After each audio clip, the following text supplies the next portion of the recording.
everybody. I am your host Pragya, and today we are talking about something that we all know in one way or another, which is recovery. So, our guest Trent Carter, he is a board certified addiction specialist, nurse practitioner, and the author of the book Recovery Toolbelt. He's helped people not just quit, but completely transform their lives. And I love that because his message, it is so simple because it says healing is not just science, it's fact. So let's dig into how recovery in any area of life really works. Thank you so much for having me on. I'm excited to get to chat with you. That is our pleasure. And yeah, what moment when you realized that recovery, it needed a completely new playbook and a framework? I think that an update on our recovery model on our system is needed all over. So I was experiencing this firsthand. I'm in the state of New Mexico here in the United States, and there's just a complete lack of resources. And even the resources that are available, mm, they're not always gold standard. So I decided, hey, I can make a change. I can do this. And I feel like I could probably do a better job at what's currently being offered. And so 4 years ago, I started my first clinic, Renew Health. And at this point, we have multiple locations. We cover the entire state, and we have helped change and save thousands of lives. That makes so much sense, man. Yeah, that was so great. So do you feel that like the world still underestimates how complex recovery is, or are we finally starting to get what the point is basically, and are we getting the gist of this umbrella term recovery, or how is it in your view that the world is perceiving it? I think that we have made great strides, but we still have a long ways to go. I think that there's still this terrible stigma that's often associated with addiction. And I think that there's a lack of understanding from a lot of folks that aren't in the space if they don't see it day to day because it's just not what they do for work, or they don't have a loved one themselves that's been struggling, it's almost taboo.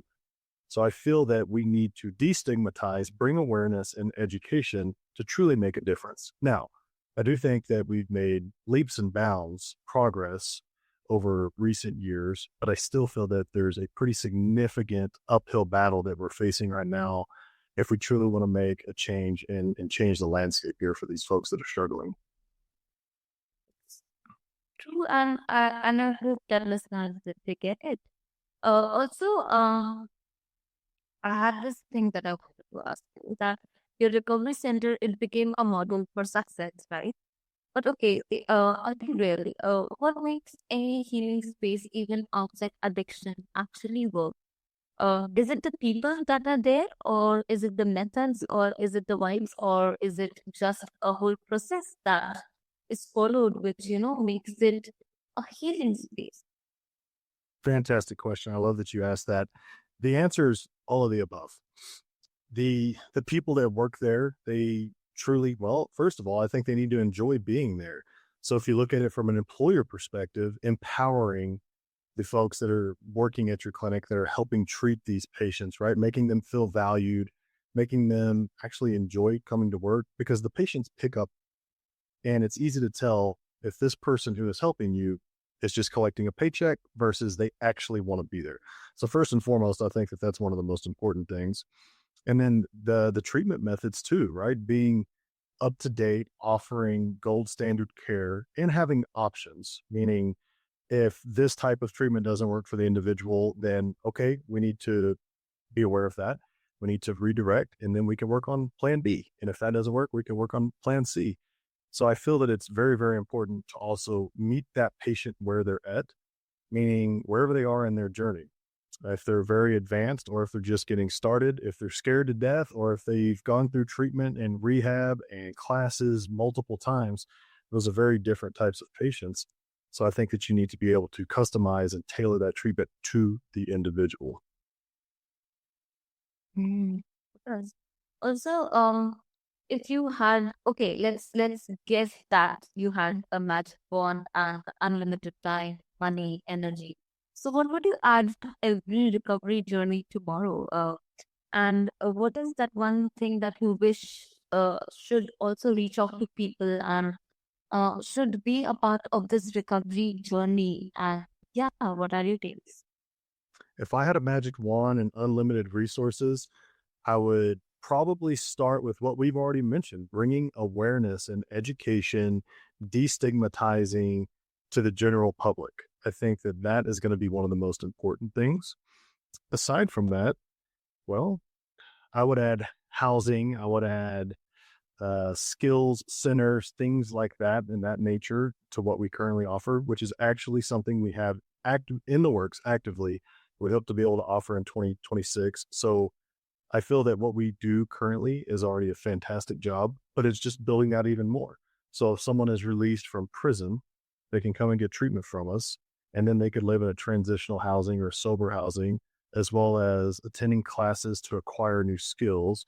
To where now they could get a better job, they can be productive, they can support themselves and their families, and all these things become very, very important to that individual, and it lessens the likelihood of relapse. Mm, that is again insightful. Yes, yes, I can actually picture how different life could look if, workplaces, schools, and all of these places, they had this recovery mindset built in them. Yeah, you mentioned it rightly that is, you know, it's sometimes also trusting the process. So, it is evolving, it is getting its place. So it's a wonderful thing. You say that transformation is a mix of mindset and tools. So let's play with that, okay? If mindset is the engine, so are the fuels, or is the or do you have any other way around it? Because this is what my take is on it. Yeah, what is your take on That's a great analogy. I've never actually heard it that way before. I've never thought of it like that, but I do think that mindset's one of the most important things. And so if that's your engine in your car or your vehicle, then yeah, these tools would be everything else that goes along with it. So it could be the fuel that you're putting in, it would be the tires, right? It'd be the electronic system in the vehicle, the steering wheel, shoot, even windshield wipers, everything that makes that car go and drivable and comfortable. It's the air conditioning, it's whatever, the radio. And so some things are going to be a little more important than others, speaking tool wise, right? If you don't put fuel in your vehicle, it's not going to go at all. But those windshield wipers are pretty important if it's raining outside and you can't see. So I think that all of these tools, to use that analogy of the vehicle, it's some are more important than others, some are more foundational than others, but they can all be useful. They can all be beneficial. that? In your experience, what is how do people start with, like, do they usually have their first breakthrough in their head, or is it in their habits, or is it a whole different thing that they follow, or is it in their personalities? What is that one thing, or yeah, what is your take on that? So it can be all of the above and anywhere in between. So I'm a huge believer in putting in routines and habits to where you have that fallback plan, right? You have a new foundation. It's going to be easier to move forward knowing what to expect, meaning that you've planned, you've prepped, you've prepared ahead of time. But another breakthrough could be someone that has that first realization of, hey, this problem of whatever it is that I've been doing, using, or abusing has gotten out of hand. And I no longer have control of it. I don't have grips on it. Instead, it's got grips on me. And so, someone having that awareness is a huge breakthrough. But that's not the end of it. To have the awareness is the first step. But if you don't take action on it, it's only going to get worse. And so I'm huge on taking action, putting it into practice, taking that next step. Because if you have the awareness that something's going on, and if you've reached out and found some resources, but you never act on it, the likelihood of you making that change for a greater impact is pretty slim. Mm-hmm. Okay, that is so interesting because, even in daily life, sometimes, the give new perspectives, they keep that spark on. Yeah, yeah. It was truly great.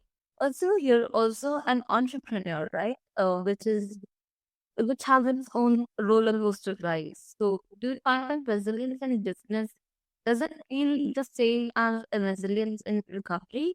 Or, yeah, because see, I have a personal take that resilience is a resilience, okay? It somehow sometimes depends on the situation, but yeah, it is somewhere just there. So, what do you have to say? I firmly believe that the two mindsets can overlap, and they so commonly do. I think that what goes into building resiliency for substance abuse, addiction, recovery, relapse, oftentimes is very similar for someone that wants to start a business, right? They want to become an entrepreneur. And that mindset, those processes, the the action that we just talked about, all of those are going to be qualities and characteristics for both individuals. Someone, again, that's struggling with abuse and someone that's willing to start a business. Yeah, so one thing the last thing basically that I wanted to ask was that in the recovery tool belt that you share, and yeah, the strategies that you've written for change. So if every single listener right now could leave with just one tool that they've mentioned about or a strategy that you share with us and the world, what should that one tool be according to you? And yeah, what if somebody right now is stuck in their daily habits, their general ways? What is the first big step that they should take? That can be a really challenging question to directly answer because everybody's situation is different. Again, where they may be on that journey, where they may be in recovery, or if they're not yet in recovery, right? They're actively using, then the tool would be different. So I think that you could think of the Recovery Tool Belt, my book, as a very approachable self-help book, right? It's full of tools, and if you pick up one new tool, that could be life-changing. I think I do a really good job of breaking down recovery into real actionable tools that I've seen consistently work over and over again. So it's essentially a practical guide that's written to be relatable, whether you're struggling with addiction or supporting someone who is. So if I had to give just one thing, I think that it would be first having the awareness of what's going on, meaning awareness that this struggle is beginning to get out of hand. Next would be educating yourself, reading something such as my book, The Recovery Tool Belt, or Googling resources that are near you, right? So having the awareness that something is going on that's gotten out of hand, educating yourself to learn more about it, to find what help is available, whatever it may be. But then the third step would be taking that action. It would be taking that next step. It would be putting it into practice into your life. Otherwise, having the awareness and learning more about it doesn't do anything. So I think that that would be the three keys right there: awareness, education, action. Mm, that are that are no such lovely insights and such lovely steps that you've shared. Also, I totally agree to your point wherein it's really subjective. It depends on people and their situations. That's so true. But I'm sure the insights that you've shared they reach the right people and they get through it. Okay, today's conversation, it basically reminded me that recovery isn't just about addiction.